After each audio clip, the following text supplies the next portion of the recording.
Gị bụ nne na nna na-anụ olu m, gbaa mbọ na-akụziri nwa gị uru ekene bara.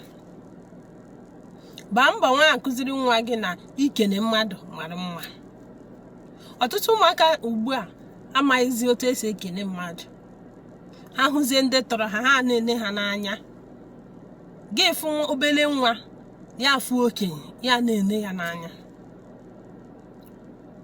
N'oge mbụ, a na-eji ya ama atụ. Asị gị gaa na famili dị otu a na ndị a nwere nsọpụrụ. Ọnọdụ dị otu ahụ ugbu a. Ụmụazị amụrụ ọfụrụ, ịma mgbe a mụrụ, ha hụzie ndị okenye, ha na-ene ha n'anya. Ọ bụ ihe jọgburu onwe ya. Ọ bụ na ya maghị na ekene na-eweta ngọzi.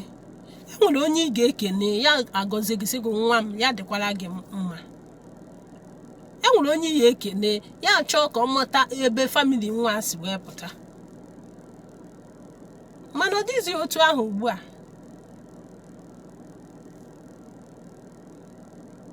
Ụmụaka ugbu a bụ ha hụ okenye, ha na-ene ya n'anya.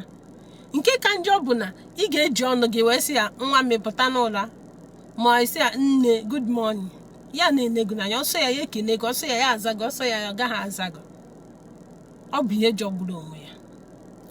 Ọ bụrụzie na nwa dị otu a nwere nọmba gị, nwere akara ekwentị gị, ihe ọ ga-emewo ụfọdụ n'ime ha bịa na WhatsApp, ha asị gị hi. Gị fụ obere nwa, ya asị gị hi. Nwa ihe dịka 12 years, ya na-asị nwa onye okenye 40 something years hi na WhatsApp. Ọ gadasị ya good morning, ọ gadasị ya aunty or day or dede good morning. Ihe dị otu ahụ adịzighị ugbu a. Ihe ọ ga-asị ya ọ hi. Nne na nna ka anyị gbaa mbọ na-enyere ụmụ anyị aka na-akụziri ha otu esi ekene mmadụ. Nke ka njọ bụ na gị bụ nne na nna gị nọrọ n'ụlọ, ị nọrọ n'ụlọ, mmadụ achọta gị n'ụlọ, nwa gị anọrọ ebe ahụ, ị gaghasị nwa gị ngwa ya na-akpọ ime ụlọ ka gị na onye chọtara gị kwuo okwu.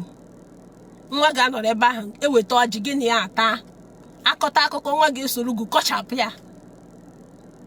N'oge mbụ, ọ bụ na mmadụ chọta gị n'ụlọ, chọta nne na nna n'ụlọ, naanị anya a ga-emeri gị sef, gị gbara ọsọ gbakpuo ime ụlọ. Ihe dị otu ahụ ụmụaka ugbo enwezighị ụjọ. Ịnọrọ eweta ọjị, nwa gị esoro gị taa, soro gị na-akọ akụkọ. Biko ka anyị nyere unu onwe anyị aka, ka anyị nyere unu aka zụọ ụmụ anyị, ka ụmụ abakwara na anyị uru. Biko.